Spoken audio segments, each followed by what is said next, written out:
तो शुरू करते हैं द डबल ड्रामे का एपिसोड नंबर 27। तो एपिसोड 27 की स्टार्टिंग में हम देखते हैं कि जो युवे होती है वो मिस्टर जाओ का केयर कर रही होती है। उसके माता पिता कहते हैं कि युवे चलो यहाँ से, उसके हालात ठीक नहीं है, तुम कब तक उसका देख रेख करोगी। युवे कहती है नहीं माँ, मैं यहाँ से नहीं जा सकती। अगर मैं यहाँ से चली जाऊँगी तो मैं बाहर की दुनिया के लिए कुछ भी नहीं हूँ। मैं बस मिसेस झाओ बनना चाहती हूँ, चाहे कुछ भी हो जाए मैं हमेशा इसका ख्याल रखूँगी और इसके साथ ही रहूँगी मिसेस झाओ बनकर।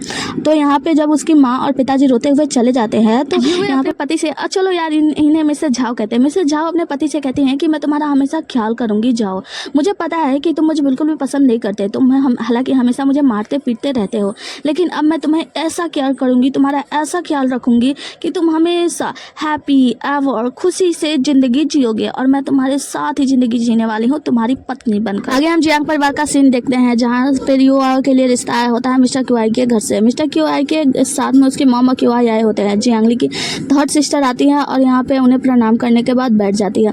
रोयाओ सच में बताया तो मिस्टर क्यूआई जो होते हैं ना वो बहुत ही ज़्यादा हैंडसम होते हैं। मैं तो हाँ कर देती मैं होती तो। यहाँ पे जो उनकी सासू माँ होती है वो अपने बहू से पूछ रही थी कि क्या तुम्हें ये रिश्ता मंजूर है। वो कहती है कि हाँ, इतना एक्साइटमेंट होने की क्या जरूरत है। मतलब हर बार में कुछ ना कुछ अलग ही जवाब दे रही होती है। यहाँ पे जो मिस्टर क्यूआई होता है ना वो समझ में आ रहा होता है कि शायद ये शादी के लिए इंटरेस्टेड नहीं है, लेकिन फिर भी वो कुछ भी नहीं बोल रहे होते हैं। यहाँ पे सौतेली माँ जो होती है वो तो बहुत ही ज़्यादा खुश होती है कि चलो मेरी बेटी की शादी रोयाओ जैसी मतलब क्यूआई की फैमिली में हो रही है और बहुत ही अच्छी फैमिली है जहाँ पे अब शादी वादी की सारी बातें कर लेते हैं और एंगेजमेंट की डेट फिक्स करने के लिए फिर वो वहाँ से जाने लगते हैं। जब जाने लगते हैं तो रोयाई उन लोगों को रोकती है और कहती है कि मैं इसके लिए एग्री नहीं हूँ, मैं अभी शादी नहीं करना चाहती हूँ। इसकी माँ का तो मुँह ही बन जाता है। जिसके बाद से हमें दिखाया जाता है मनसन का सीन जहाँ पे दादी माँ डांट लगाती है, मतलब पिताजी डांट लगाते हैं और कहते हैं कि अगर तुम्हें शादी नहीं करनी थी तो तुम्हें पहले बताना चाहिए था ना कि शादी का इतना डेट नजदीक आ गया, तब जाके तुम मना कर रही हो। वो कहती है कि हाँ मैं मना कर रही हूँ क्योंकि मैं शादी नहीं करना चाहती। वो कहते हैं क्यों, क्या तुम्हें क्यूआई पसंद नहीं है। वो कहते हैं ये ऐसी बात नहीं है, मुझे मेरी माँ पसंद नहीं है। उसके बाद वो अपनी एक एक भड़ास निकालने लगती है और कहती है कि मेरी माँ बचपन से मुझे कंट्रोल करना चाहती है। जब मैं 10 साल की थी तो उन्होंने मुझे ये करने को कहा, जब मैं 12 साल की थी तो मुझे गिटार बजाने को कहा। उस वक्त मेरे हाथों की उंगलियों से खून बह रहा था, लेकिन फिर भी उन्होंने मुझे बजाने को कहा क्योंकि इससे प्रतिष्ठा आगे बढ़ती है।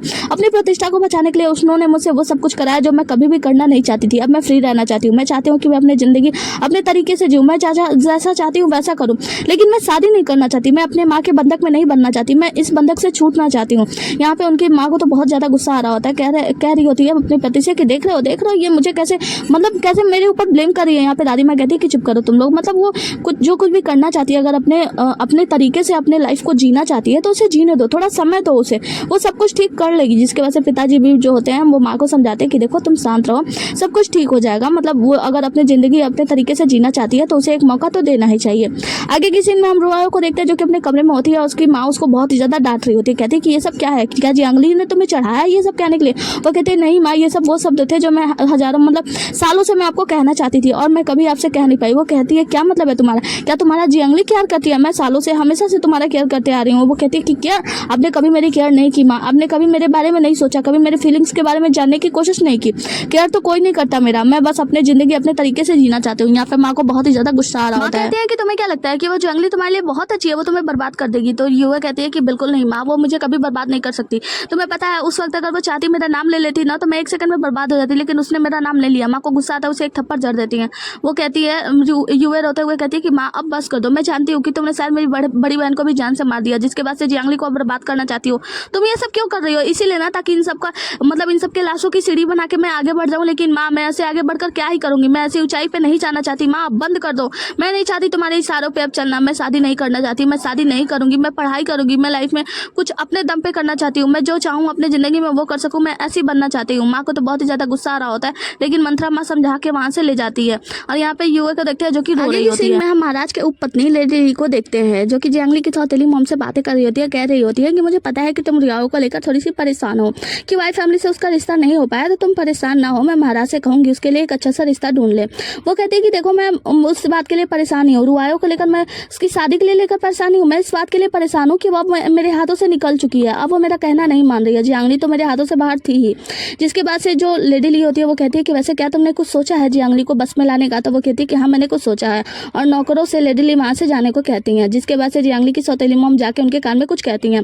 लेडी ली कहती है कि अरे तुमने ऐसा क्यों किया, मतलब तुमने राजकुमारी से हाथ क्यों मिलाया। तो वो कहती है क्योंकि वो जियांगली की दुश्मन है, और तुम्हें पता है ना दुश्मन का दुश्मन तो अपना दोस्त होता है। मुझे पता है कि जो राजकुमारी है वो बहुत ही ज़्यादा अच्छी नहीं है, लेकिन फिर भी उनसे काम तो निकलवाना होगा, तुम चिंता मत करो हम लोग काम निकल निकलवा लेंगे, जियांगली का खात्मा करवा लेंगे, क्योंकि जो राजकुमारी है ना वो बुरी तरीके से चाहती है कि जियांगली की मौत हो जाए। आगे की सीन में हम जियांगली को देखते हैं जो कि अपने कमरे में बैठी होती है, तो इसकी वही नौकरानी आती है और कहती है कि राजकुमारी, आपने जिसके बारे में पता लगाने के लिए कहा था ना हाईतांग, उसके बारे में कुछ पता लगाया?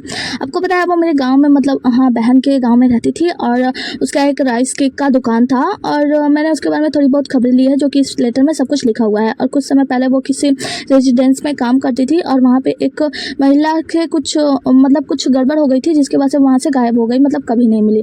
जिसके वजह से ये कहती है कि वैसे तो मतलब जियांगली कहती है कि वैसे इसके बारे में किसी को पता तो नहीं है, मैं तुमसे क्या पता लगवा रही हूँ। वो कहती है कि नहीं, आप निश्चिंत हो जाइए क्योंकि ये मेरे जीजाजी का घर था और वहाँ पर मैंने अपने बहन से ये सब कुछ पता लगाया है और मैंने ये कहा है कि ये सब किसी और के लिए जानकारी है, आपके बारे में किसी को पता नहीं है। जो जियांगली कहती है ठीक है फिर तुम यहाँ से जा सकती हो और सेफ रहना। और जाने के बाद जियांगली वो कागजात जला देती है, जिसके बाद याद करती है कि जब जियांगली को यानी जियांगली को जब सैन रेजिडेंस में बंधक बनाया गया था तो हाईतांग ने आके उसकी मदद करने की कोशिश की थी। उस वक्त हाईतांग को भी बांध दिया गया था।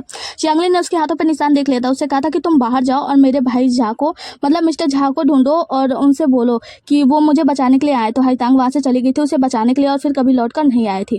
जिसकी वजह से जियांगली ये सब कुछ याद करती है और उस सिटी को देखती है और कहती है कि अब इसका समय आ गया है, अब मुझे उस लड़की को प्रोटेक्ट करना होगा, मतलब उसे वापस लाना होगा हाईतांग को। जिसके वजह से वो जाके बाहर 2 बार सीटी बजाती है और कहती है कि किसी काम का नहीं और जाने लगती है। तभी हम देखते हैं कि यहाँ पे एक आदमी तोड़ता फानता हुआ इसके पास चला आता है। जियांगली जब इसे देखती है तो देखती है कि ये तो जियांग रेजिडेंस में ही काम करता है नॉर्मली एम्प्लॉय की तरह। जिसके बाद से जब इसे याद आता है तो ये कहती है कि तुम तो वही हो ना जो यहाँ पे रेजिडेंस में काम कर रहे हो, तुम ये बताओ तुम यहाँ पे कितने समय से काम कर रहे हो। तो ये बताता है मेरा झाओकी नाम है और मैं यहाँ पे 7 सालों से काम कर रहा हूँ। वो कहती है कि देखो अगर तुमने मुझे सच्चाई बता दी तो मैं किसी को नहीं बताऊंगी कि तुम यहाँ पे मतलब पीठ पीछे सारी खबरें पहुंचा रहे हो मिस्टर ड्यूक सू के पास। वो कहता है कि हाँ ये मेरा काम है और मुझे माफ कर दीजिए, उसके बाद से सच्चाई बताता है। जियांगली कहती है ठीक है ऐसी बात है तो मैं तुम्हें कुछ काम दे रही हूँ, तुम्हारा काम ये है कि तुम्हें पता लगाना है कि जी सुरन कहाँ जाती है, किससे मिलती है और कब जाती है, कैसे जाती है। जिसके बाद से दूसरा काम यह है कि तुम्हें एक लड़की के बारे में पता लगाना है। तो वो कहता है कि पर मेरे मालिक ने यह आदेश दिया है कि मैं आपकी रक्षा करूं। वो कहती है कि हाँ मुझे पता है, लेकिन जब तुम उस लड़की का पता लगा के मेरे सामने लाओगे ना, मतलब हाईतांग को, तो वो भी मेरी रक्षा करने के लिए ही है और मैं चाहती हूँ कि तुम ये काम जरूर करो। तो वो कहता है कि ठीक है जैसी आप क्या गया और वहां से चला जाता है। आगे के सीन में हम जियांगली की सौतेली मॉम को देखते हैं जो कि अपना बाल बना रही होती है और उन्हें याद आता है कि कैसे उनकी बेटी ने कहा था कि आपने मेरे लिए युए को यानी मेरी बड़ी बहन को मार दिया। जिसके बाद से वो याद करने के बाद वो बहुत ही ज्यादा परेशान हो रही होती है। दूसरी तरफ वो देखती है कि जियांगली की मॉम आती है और कहती है कि तुम आप सच्चाई मेरी जियांगली बेटी सामने लाकर रहेगी, मैंने तुमसे कहा था कि तुम्हारा अंत बहुत ही ज्यादा बुरा होगा। वो उससे भी परेशान हो जाती है, दरवाजा खोलती है तो इसका प्रेमी आता और कहता है कि जियांगली सच्चाई तुम्हारा सामने ला देगी और वो दरवाजा बंद कर देती है। बाहर जो मंत्रा होती है वो कहती है कि सब कुछ तैयार है, आपको बाहर आ जाना चाहिए। जिसके बाद से वो बाहर जाती है मुंह बनाते हुए। मंत्रा माँ आती है उसके पास और कहती है कि आज बहुत ही ज्यादा सर्दी है तो आपको ये ओढ़ के रखना चाहिए और उड़ा देती है। जिसके बाद से जियांगली की सौतेली माँ मुंह बनाते हुए यानी अड़चते हुए वहां से चली जाती है। हाँ बहुत ज्यादा बन रही है ना, अब इसका सच्चाई जो सामने आने वाला है। आगे जी सुरन अपने पिताजी से मिलने जाती हैं और पिताजी कहते हैं कि वैसे कोई फैमिली के साथ अगर तुम्हारी बेटी की शादी हो गई होती और उनसे रिश्ता जुड़ गया होता, रिलेशनशिप अच्छा होता, तो तुम्हें पता है ना कि वो लोग कितने अच्छे रैंक वाले हैं, लेकिन तुमने तो सब कुछ बर्बाद कर दिया। सौतेली माँ कहती है कि देखिए पिताजी इसमें मेरी कोई भी गलती नहीं है, दरअसल बात यह है कि वो मेरी बेटी है जो कि शादी नहीं करना चाहती थी। वो कहते हैं कि वो भी तुम्हारी तरह है, तुम्हें पता है ना कि तुमने कितना बड़ा मैस खड़ा किया था शादी के वक्त। अगर तुम्हारी शादी मैंने यहाँ पे नहीं कराई होती मिस्टर जियांग के परिवार में तो तुम्हारा क्या होता, तुम उस बेकार से पेंटर के साथ जिंदगी जी रही होती। मैं था वो जिसने तुम्हें अच्छी जिंदगी जीने में मदद की। जिसके बाद से हमें दिखाया जाता है, जिसके बाद से हम बेंकाई को देखते हैं जहाँ पे ये जो जीसुरन होती है ना उसके पिताजी उसके उंगलियों पे पैर रखे होते हैं, उसका उंगलियां काट देते हैं और कहते हैं कि ये तो मर जाएगा बुरी तरीके से अगर इसने तुम्हें नहीं छोड़ा। तुम सोच लो तुम्हें इससे शादी करनी है या इससे शादी करके इसकी जिंदगी खत्म करनी है हमेशा के लिए, या तुम्हें मेरी बात माननी है। जहाँ पे बेटी ने मतलब जीसुरन ने घुटनों के बल बैठ के अपने पिताजी से मांगा था कि प्लीज इसे छोड़ दो। जिसके बाद से पिताजी ने इसे छोड़ तो दिया था और फिर आगे का सीन यहाँ पे दिखाया जाता है जहाँ पे इसके पिताजी से कहते हैं कि अगर उस वक्त मैं ऐसा नहीं करता तो तुम उस पेंटर के साथ बेकार से जिंदगी जी रही थी। तुम्हें पता है ना अगर मैं ऐसा नहीं कर सकता तो तुम आज जियांग के रेजिडेंस में मालकिन बन के ना बैठी होती। वो कहती है कि आपको पता है ना मैं वहाँ पे मालकिन कैसे बनी, तो मेरी शादी एक पागल से कराने की सोच ली थी, ये तो मेरी ही चाल थी। जिसके बाद से हमें दिखाया जाता है कि जब जियांगली की मॉम बहुत ही ज्यादा बीमार हुआ करती थी और जीसुरन की शादी नहीं हुई थी, वो आकर उसकी रोज देखभाल किया करती थी, मतलब जियांगली की मॉम के रोज उनका हालचाल पूछने के लिए आ जाया करती थी। जहाँ पे इन लोगों की नजरों में अच्छे बनने की कोशिश किया करती थी। जहाँ पे मिस्टर जियांग आते हैं और उससे कहते हैं कि तुम जा सकती हो और मैं देख रेख करूंगा। डॉक्टर आते हैं और जांच करके जियांगली की मॉम को बताते हैं कि उनका हालात अब ठीक हो रहा है, मतलब अब वो पूरी तरीके से ठीक हो रही है। और जीसुरन ने ये सब कुछ सुन लिया था और जाकर अपने पिता को बताया था। जहाँ पे पिताजी कहते हैं मैंने तुमसे कहा था कि उसकी हालत खराब कर दो, उसे एक थप्पड़ मारते हैं। अब तुम्हारी शादी जियांग से कैसे होगी, अब तुम्हें तो उसके पागल भाई से ही शादी करनी होगी। जहाँ पे इसने कहा था कि जब उनकी हालात ठीक हो गए तो मैं कैसे उस परिवार में शादी कर सकती हूँ। तो इसके पिता ने कहा था कि तुम्हें कुछ ना कुछ तो करना होगा, या तो तुम कुछ करो जिससे कि तुम जियांग की पत्नी बन सको, या मतलब उसे जान से मार दो, या तो फिर तुम्हें तो उस पागल से ही शादी करनी होगी। जिसके बाद से हम देखते हैं कि जो जियांग मतलब जो जी सुरन होती है ना, वो जाके जियांग की मॉम को ही मार देती है जान से। कहती है कि पिताजी आपको पता है यहाँ तक पहुँचने के लिए मतलब उस घर में राज करने के लिए मैंने क्या कुछ किया, मैंने कितने लोगों को जान से मारा है। तो उसके पिताजी कहते हैं कि हाँ मुझे पता है कि तुम क्रूर बनी मेरी वजह से, मैंने तुमसे कहा था कि उसे मार दो इसलिए तुमने मारा, लेकिन फिर भी तुम क्या उखाड़ पाई, मतलब आज भी तुम उस तरीके से जिंदगी जी रही हो। लेकिन मैंने तुमसे कहा था कि तुम जियांगली को खत्म कर दो हमेशा के लिए, तुमने उसे खत्म नहीं किया, उसे छोड़ दिया। मैंने तुमसे कहा था कि उस पागल औरत हु को मार डालो हमेशा के लिए, लेकिन तुमने नहीं मारा। तुमने कहा था कि वो कुछ नहीं कर पाएगी, और आज वो दोनों ही तुम्हारे लिए बेकार सा काम कर रही है ना, मतलब तुम्हारे रास्ते का रोड़ा बने। अगर तुम मेरी बात मानती तो सब कुछ ठीक हो जाता है ना। तो यहाँ पे वो जो होती है वो कहती है कि हाँ पिताजी आपने जिस तरीके से मुझे कहा था क्रूर बनने के लिए मैं नहीं बन पाई, लेकिन अब मैं बनूंगी।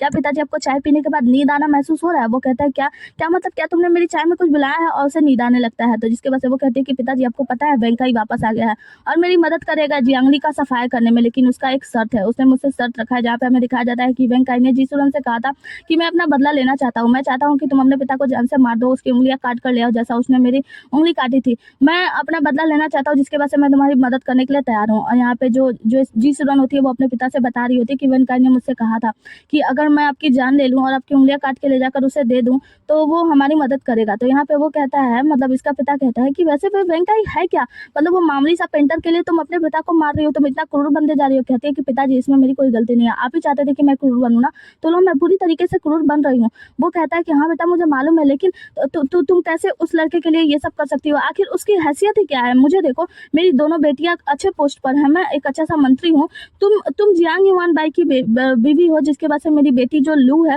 वो महाराज की पसंदीदा उपपत्नी है, और उसकी क्या कीमत है, वो क्या है हमारे आगे। वो कहते हैं कि तुम्हें पता है पिताजी वो डिवाइनर है, साधु है, राजा के मतलब इंपीरियल कोर्ट में साधु है। तो वो कहता है कि इंपीरियल कोर्ट में साधु, उसका क्या मतलब तुम्हारे आगे और मेरी दूसरी बेटी के आगे, ये सब तो कुछ नहीं है। वो कहते हैं कि लेकिन उसके पीछे राजकुमारी है, राजकुमारी का हाथ है उसके पीछे, तो वो जो चाहे वो कर सकता है, वो जियांगली का सफाया करने में मेरी मदद करेगा और उसके बदले मुझे तुम्हें मारना होगा। जिसके बाद से चाकू निकालती है, कहती है कि पिताजी माफ करना, मैं क्रूर बनी आपकी वजह से, क्योंकि आपने कहा था कि मुझे क्रूर बनना होगा, इसलिए मैं क्रूर बनती गई और आपके वजह से बनी हूँ तो आपको तो झेलना ही पड़ेगा। पिताजी अपने घुटनों को बल बैठे होते कहते हैं प्लीज मुझे छोड़ दो, प्लीज मुझे मत मारो, तुम इतना भी क्रूर मत बनो, तुम मेरी बेटी हो, मैंने जो कुछ भी किया है तुम्हारे लिए ही किया है, मैं तुम्हें आगे बढ़ाना चाहता था इसीलिए ये सब कुछ किया है। और घुटनों के बल बैठ के उसे माफी मांगने लगते हैं। यहाँ पे जी सुरन बहुत ही ज्यादा रो भी रही होती है कि आपके वजह से मैं कहाँ से कहाँ आ गई, और वहाँ पे चाकू फेंक कर चली जाती है, जिसके बाद से पिता अपने गार्ड्स को बुलाने लगते हैं। आगे की सीन में हम जियांगली को देखते हैं जो कि वर्शिप वाले उसी मंदिर में जाती है और अंदर से आवाज बहुत ज्यादा सुनाई दे रहा होता है। जब वो अंदर जाती है तो देखती है कि मैडम हु के साथ वो लेडी बहुत ही ज्यादा बुरा व्यवहार कर रही होती है। जियांगली कहती है कि तुम ऐसे व्यवहार कैसे कर सकती हो किसी ऐसे महिला के साथ जिनको अपना होश भी नहीं है। वो कहते हैं माफ कीजिएगा, ये बहुत ज्यादा परेशानी खड़ा कर रही थी, इसलिए मैंने समझाने की कोशिश कर रही थी। तो यहाँ पे जियांगली कहते हैं तुम्हें पता नहीं है क्या किसी के साथ कैसा व्यवहार करना चाहिए। जिसके बाद से वो थोड़ा सा डांटती वाटती है तो नौकरानी उसे आराम से उठा के ले जाती है, कमरे में बैठा देती है। यहाँ पे कोई आग भी नहीं जल रही थी क्योंकि यहाँ पे बहुत ही ज्यादा ठंडी है।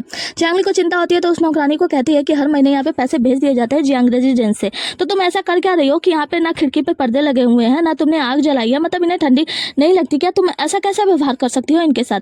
यहाँ पे वो जो लड़की होती है नौकरानी वो कहती है कि माफ कीजिएगा, दरअसल बात यह है कि इन्हें ठंडी महसूस नहीं होती, इसलिए मैंने ठंडी के लिए मतलब ठंडी से बचाव के लिए किसी भी चीज की व्यवस्था नहीं की। जियांगली कहती है टोंग इसे समझाओ, इसे सिखाओ कि नौकरानियों को कैसा व्यवहार करना चाहिए। टोंग यहाँ पे उस नौकरानी को पकड़ के बाहर ले जाती है। जब टोंग उस नौकरानी को पकड़ के बाहर ले जाती है तो जियांगली आती है मैडम हु के पास और कहती है कि मुझे याद है कि बचपन में आप कैसे मुझे हमेशा से गले लगाया करती थी, तब मैं बहुत ही ज्यादा छोटी थी इसलिए बहुत सारी बातें याद नहीं है, लेकिन आपसे जब मैं मिली ना तो मुझे आपसे मिलकर बहुत ही ज्यादा अपनापन महसूस हुआ, इसीलिए मैं चाहती हूँ आप मुझसे बताएं। वैसे अब वो नौकरानी यहाँ से चली गई है, कोई हमें सुनने वाला नहीं है, बस मैं हूँ। अगर आप अपना चाहे चुप्पी तोड़ सके तो तोड़ सकती हैं। मुझे पता है कि आप कुछ तो है जो बताना चाहती हैं, कुछ तो मैस है जो आप छिपाए हुए रखी हुई हैं अपने दिल में, कुछ ऐसा है जिसे आप छुपा कर ऐसा रहने का प्रेटेंड कर रही हैं, मतलब पागल बनने का। अगर आप अभी भी पागल बनने का प्रेटेंड करना चाहती हैं तो कीजिए, मुझे कोई उससे परवाह नहीं है। देखिए मैं भी 10 साल जेना महल में रही हूँ जहाँ पे इससे भी बहुत ही ज्यादा ठंडी थी। मैं उस माहौल से निकल के बाहर आई हूँ और मैंने अपने आप को यहाँ यहाँ पे दिखाया है कि मैं उस लायक हूँ कि मैं अच्छे से ज़िंदगी जी सकूँ। तो मैं चाहती हूँ आप अपनी सच्चाई मुझसे बताएं, अगर आप बताना चाहें तो। वैसे इस समय यहाँ पे कोई भी नहीं है, चाहे तो आप बता सकते हैं कि युवा के साथ क्या हुआ था। मुझे सच्चाई बताओ, मुझे जानना है। यहाँ पे वो जो होम मैडम होती हैं वो कहती हैं कि ऐसा कुछ नहीं है, मुझे तुमसे कुछ भी बात नहीं करनी है और मैं क्या बताऊंगी, मेरे पास कुछ भी बताने को नहीं है। चियांगली कहती है कि मुझे पता है आप इस तरीके से प्रिटेंड कर रही हैं, ऐसी जिंदगी जी रही हैं यहाँ पर, इसका मतलब ये है कि आपके मन में कुछ ऐसी बात है जो आप कहना चाहती हैं। तो आप जो कुछ भी कहना चाहती हैं आप खुलकर मुझसे कह सकती हैं। लेकिन मैडम हूँ कुछ भी नहीं बोलती। चियांगली बहुत ही ज़्यादा समझाने की कोशिश करती है, देखिए आपको किसी से भी जानने की आवश्यकता नहीं है, आपको जो भी बताने मुझे बता सकती हैं। लेकिन हूँ मैडम कुछ नहीं बोलती। चियांगली हाथ तक के वहाँ से जाने लगती है, टोंग उन्हें छाता दिखाती है और चियांगली निकल जाती है। जब चियांगली निकलने लगती है तब हम देखते हैं कि हूँ मैडम अपना दरवाजा खोल के दौड़ती हुई आती हैं और कहती हैं कि युवा को मार दिया गया था, मतलब मेरी युवा को जान से मारा गया था, प्लीज़ मेरी मदद करो। युवा को जानबूझकर जान से मारा गया था, मेरी मदद करो, न्याय दिलाओ। जिसके बाद से आगे का सीन हम देखते हैं। दूसरे सीन में हम सौतेली माँ को देखते हैं जो कि जाकर वेंकाई से मिलती है। वेंकाई कहता है कि तुम यहाँ पे अकेले आई हो, अपने पिता को साथ नहीं लाई। वो कहती है कि घुटनों के बल बैठ जाते हैं, कहते हैं कि तुम यही चाहते थे ना कि मेरे पिता तुमसे घुटनों के बल बैठ के तुमसे माफी मांगे, उनकी उंगलियां काट दी जाए। लो मैं घुटनों के बल बैठ जाती हूँ, तुम जो चाहो मुझसे ले सकते हो। वो कहता है कि तुम भूल गई, तुमने मुझे आग में जलने के लिए छोड़ दिया था। वो कहती है कि तो क्या तुम मेरी जिंदगी लेना चाहते हो। वो कहता है कि तुम्हारी जिंदगी तो बहुत कम है, तुम्हें पता है जब मैं पूरी तरीके से जल गया था तो एक काले जादू करने वाला व्यक्ति मिला जो मेरे साथ मिलकर काला जादू किया करता था, उसने मुझे सिखाया। उस वक्त जब बड़े बड़े राजाओं के घर में वो काला जादू करने जाया करता था तो उसको एक शरीर की जरूरत पड़ती थी जिसमें जलन देना होता था। और जब उसने मुझसे पूछा तो मैंने सोचा कि जिस प्रकार का जलन मुझे मिला है, मतलब जिस प्रकार का जलन तुमने मुझे दिया है, वो जलन तो किसी भी मतलब उस दर्द से कम ही है। और वो व्यक्ति मेरे शरीर पे कोयलों के टुकड़ों को जला कर रखा करता था जिससे कि मुझे बहुत ही ज़्यादा जलन का एहसास होता था। और वो व्यक्ति मेरे फायदे में वो बहुत ज़्यादा पैसे कमाया करता था। जिसके बाद से मैं इंपीरियल प्रिंसेस के साथ मिला और इंपीरियल प्रिंसेस ने कहा था कि हम दोनों में से कोई एक ही इंपीरियल डिवाइनर बन सकता है, मतलब एक के लिए वैकेंसी खाली है, तो तुम दोनों खुद सोच लो। जिसके बाद से उस साधु ने मुझे जान से मारने की कोशिश की और मैंने उस वक्त डिसाइड कर लिया कि अब मुझे जिंदा रहना है। और हमें ये सब दिखाया जाता है कि वो कैसे उस इंपीरियल साधु का मतलब गलत दबा के मारने लगता है। जिसके बाद से इंपीरियल डिवाइनर मैं बन गया था और राजकुमारी ने मेरी बहुत ज़्यादा मदद की यहाँ तक चढ़ने में। तो तुम्हें क्या लगता है कि वो सब जो कुछ भी मैंने बताया वो सब तुम्हारी ज़िंदगी से बढ़ के नहीं है? मतलब मैं तुम्हारी ज़िंदगी ले भी लूँ तो तुम्हारी ज़िंदगी तो बहुत ही ज़्यादा छोटी है इन सब के आगे, जो सब कुछ मैंने सहा है तुम लोगों के किए कराए की वजह से। तो यहाँ पे वो कहते हैं कि तो तुम चाहते क्या हो, तुम मेरी मदद करो। वो कहता है कि मैं तुम्हारी मदद क्यों करूँ। वो कहती है कि अब मैं कुछ नहीं कर सकती तुम्हारे लिए क्योंकि मेरी शादी हो गई है, रूया वो मेरी बेटी है और मैं तुम्हारे लिए और क्या कर सकती हूँ। वो कहता है कि तुम मेरे लिए कुछ नहीं कर सकती और यहाँ से जा सकती हो। जिसके बाद हम देखते हैं जी सुरन वहाँ से निकल जाती है। आगे मैडम हु को देखते हैं जो कि चियांगली को सारी बातें बता रही होती है। वो कहती है कि मेरी युवा उसकी मौत अचानक से नहीं हुई थी, एक्सीडेंट से नहीं हुई थी, बल्कि उसे मार दिया गया था। चियांगली पूछती है कैसे, तो वो बताती है कि जिस दिन मैडम जी मतलब जो तुम्हारी सौतेली माँ है वहाँ पे शादी करके आई थी, वो मेरी बेटी के साथ बहुत ही ज़्यादा घुल मिल के रहा करती थी, मतलब बहुत अच्छा व्यवहार करती थी। वो इतना इनोसेंट व्यवहार करती थी कि सभी लोग उनकी बातों पर भरोसा कर ले। तुम्हें पता है मैं उसके साथ अपनी बच्ची को खेलने भी दिया करती थी, कभी कोई परेशानी नहीं होती थी। उसकी बेटी पैदा हुई तब हमें दिखाया जाता है जी सुनन की बेटी जो कि बहुत ही ज़्यादा छोटी थी और यहाँ पे मिस हु की बेटी जो कि थोड़ी सी बड़ी हो चुकी थी। जी सुनन की बेटी बहुत ही ज़्यादा रो रही थी उस खिलौने के लिए, तो यहाँ पे उसकी माँ जाती है और कहती है कि अगर तुम्हें वो खिलौना चाहिए तो उसे छीनना सीखो। जिसके बाद से वो जाकर उस बड़ी लड़की से वो खिलौना मांगने लगती है, लेकिन वो लड़की वो खिलौना देने से मना कर देती है कि नहीं ये मेरी माँ ने दिया है। जी सुनन ने उसे धक्का मार दिया था जिससे उसका पहाड़ पे लड़ने के कारण उसकी मौत हो गई थी वहीं पे। ये चीज़ मंत्रा ने नोटिस किया था, तो जो सौतेली माँ होती है वो कहती है कि कुछ करो, मुझे इसमें नहीं फंसना है। जिसके बाद से सौतेली माँ वहाँ से खिलौना देकर चली जाती है। बूढ़ी मंत्रा को जो कि उस बच्चे की लाश को उठाती है और खिलौने के साथ उस नदी में मतलब जो तालाब होता है उसमें फेंक देती है। और मैडम मिस हु जो है वो सारी कहानी बता रही होती है चियांगली को। चियांगली कहती है कि आप ऐसा कैसे बता सकते हैं क्योंकि आप तो वहाँ पे थी नहीं। वो कहती है कि उस वक्त मेरी एक नौकरानी थी जो वहाँ से गुजर रही थी, उन बच्चों के लिए सूप लेकर जा रही थी और उसने ये सब कुछ करते हुए उन लोगों को देख लिया था। तो वो कहते हैं तो वो नौकरानी अब कहाँ है। तो मैडम वो बताती हैं कि तुम्हें पता है वो नौकरानी जब ये सब कांड हुआ मेरी बेटी की मौत हो गई, जिसके बाद से जी सुरन ने उस नौकरानी को ये कह के वहाँ से निकाल दिया, काम से निकाल दिया कि वो बच्चों का केयर नहीं कर पाई और उस नौकरानी को हमेशा से वहाँ से भगा दिया गया। मैं तो बस यहाँ पे पागल बन के रहने का इंतजार कर रही थी कि किसी को मैं सच्चाई बताऊँ। अगर मैं भी ऐसे ना रहती तो शायद मुझे भी वहाँ से निकाल दिया गया होता या फिर जान से मार दिया गया होता। तो वो कहती है कि लेकिन जब आपको सब कुछ पहले से पता था तो अपने फैमिली के सामने कुछ भी बताया क्यों नहीं। तो मैडम वो कहती हैं, जियांगली तुम इतने वर्षों से वहाँ पे रह रही हो, तुम जैनब हॉल से आई हो, उसके बाद भी क्या तुम कभी उन लोगों के सामने सच्चाई बता पाई? क्या तुम्हारे कहे हुए बातों पे लोग विश्वास करते हैं? क्या जब तुमने कहा था कि तुमने जी सुरन के बेटे को नहीं मारा तो किसी ने तुम्हारी बातों पे भरोसा किया?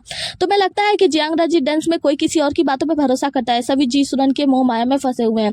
जी सुरन जो कहती है बस उसकी बातों को सभी लोग मान लेते हैं। वो एलिगेंट है, खूबसूरत है, समझदार है, वो सब कुछ है। वो उन लोगों के लिए हुस्न परी, जाने जहाज, जाने बाहर, सब कुछ है।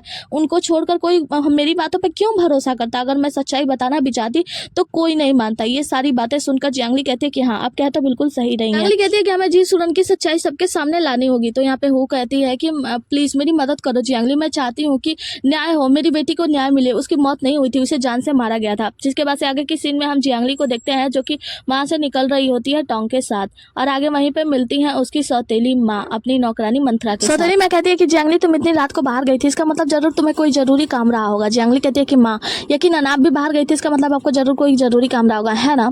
तो जियांगली की मॉम जो होती है वो कहते हैं कि हाँ, वैसे भी बच्चों से जरूरी और क्या काम है जिंदगी में, इसीलिए मैं तुम बच्चों के लिए ही कुछ करने के लिए गई थी। तो वो कहती है कि हाँ माँ, अब हमें जल्दी चलना चाहिए वरना ठंड लग जाएगी। और बहुत प्यार से जियांगली अपनी माँ को बातें कर रही होती है, बातों बातों में ताना मार रही होती है। तो उन लोग कहती हैं कि हाँ, जियांगली कहती है कि वैसे माँ आपसे बढ़कर मेरे लिए दुनिया में कुछ नहीं है। और जियांगली की मॉम कहती है कि बच्चों से बढ़कर मेरे लिए भी दुनिया में कुछ नहीं है। और जो दोनों लोग टसन में जियांग परिवार में एक साथ वापस आते हैं। आगे मंत्रा आके बताती है मिस जी सुरन से कि मैंने पता किया है कि जियांगली जो है ना वो आंट से मिलने के लिए गई थी और वो दोनों घंटों तक एक कमरे में बात करती रही और जी सुरन पागलों की तरह व्यवहार तो नहीं कर रही थी। तो यहाँ पे जो सौतेली माँ होती है वो कहती है कि हाँ, वैसे इतने सालों से वो पागलों की तरह व्यवहार कर रही है, ये इतना बहुत ही ज्यादा मुश्किल रहा होगा ना उसके लिए। अब उन दोनों ने एक दूसरे से बात कर ली है तो हमें खेल को आगे खेलना चाहिए। वैसे भी बहुत ही ज्यादा मुश्किल रहा होगा ना कि एक स्त्री जिसने अपने ही बेटे मतलब अपने ही भाई को, अपने ही माँ को जान से मारने की कोशिश की हो, उसके लिए कितना ज्यादा मुश्किल बनाना चाहिए और भी मुश्किल बनाना होगा। चलो आगे खेल खेलते हैं। आगे की सीन में हम देखते हैं कि जो मंत्रा होती है वो एक सूप लेकर जाती है थर्ड लेडी यूए के लिए और उससे कहती है कि आप ये सूप पी लो, आपकी मॉम ने आपके लिए बनाया है। जिसके बाद से हम देखते हैं कि थर्ड लेडी उठती है, वो बहुत ज्यादा बीमार लग रही होती है और जल्दी जल्दी सूप पीने लगती है। जब ये सूप पी रही होती है ना तो मंत्रा अजीब तरीके से रोने का चेहरा बना रही होती है। ऐसा लगता है कि जैसे इस सूप ने ना इसमें कुछ ना कुछ तो मंत्रा ने मिलाया है, मतलब कुछ ना कुछ तो गेम ये लोग खेल रहे हैं। थर्ड लेडी पूछती है कि क्या हुआ मंत्रा, कोई बात है ना? तो मंत्रा कहती है कि मेरी लेडी मुझे माफ करना, मैंने जो कुछ भी किया है ना आपके लिए किया है। जब आप सुबह होश में आएंगी ना, उठेंगी तो सब कुछ ठीक हो चुका होगा। थर्ड लेडी को बहुत ज्यादा गुस्सा आता है और कहती है कि तुमने क्या है, तुमने क्या कुछ मिलाया है इसमें, और उसका गला दबाकर मारने लगती है। कहती है मैं तुम्हें जान से मार दूंगी, तुमने क्या किया है मेरे साथ, तुमने क्या मिलाया है इस सूप में। और उसके बाद से हम गला दबाते दबाते देखते हैं यहाँ पे नौकर आते हैं छुड़ाने के लिए, लेकिन कुछ नहीं कर पाते और ये थर्ड लेडी यहीं पे बेहोश हो जाती है। मिस्टर जियांग को देखते हैं जो कि जी सुरन के साथ थर्ड लेडी की देखभाल कर रहे होते हैं। यहाँ पे जो जियान होते हैं वो पूछते हैं कि आखिर क्या हुआ, मेरी बेटी ठीक तो है ना? तो मिस जी सुरन बताती हैं कि वो ठीक नहीं है क्योंकि डॉक्टर ने बताया कि इसके नब्ज में कुछ भी ऐसा नहीं मिला है, लेकिन फिर भी पता नहीं क्यों ऐसा व्यवहार कर रही है। जी सुरन तुरंत घुटनों को बल बैठ जाती है, कहती है कि माफ कीजिएगा, छोटा मुंह बड़ी बात कह रही हूँ, लेकिन पता है मुझे ऐसा लगता है कि शायद ये पूरी तरीके से किसी बुरी आत्मा से पोजेस्ट हो गई है। जियांग कहता है कि ये क्या बकवास करी हो तुम? कहती है कि हाँ, मेरे गाँव में भी ऐसा ही हुआ था एक लड़की के साथ। वो कहते हैं तुम बकवास बंद करो क्योंकि मैं ऐसी बातों पर भरोसा नहीं करता। जी सुरन कहती है कि तो फिर मेरी बेटी का क्या होगा? तो यहाँ पे जियांग कहते हैं कि तुम चिंता मत करो, हमारी बेटी ठीक हो जाएगी और ऐसा कुछ भी नहीं होता। मिस्टर जियांग ये सारी बातें अपने माता श्री को यानी दादी जियांग को बताते हैं। उनको बताते हैं कि तुम्हें पता, मुझे लगता है कि वे के ऊपर कोई भूत चढ़ गया है। तो वो कहते हैं कि क्या बकवास कर रहे हो, मतलब ऐसी बातें अभी भी तुम भरोसा करते हो? तो उनका बेटा कहता है कि देखो माँ, मैं भरोसा नहीं करता, लेकिन मुझे बेटी के लिए कुछ ना कुछ तो करना होगा, आखिर मैं क्या करूँ? दादी माँ कहती है कि अगर ऐसी बात है तो तुम अपनी पत्नी पर भरोसा करो और किसी डिवाइनर के यानी साधु को बुला लो। जिसके बाद से वो कहता है कि हाँ, मैं अभी जाता हूँ इंपीरियल डिवाइनर को चिट्ठी लिखता हूँ। जिसके बाद से वो चले जाते हैं।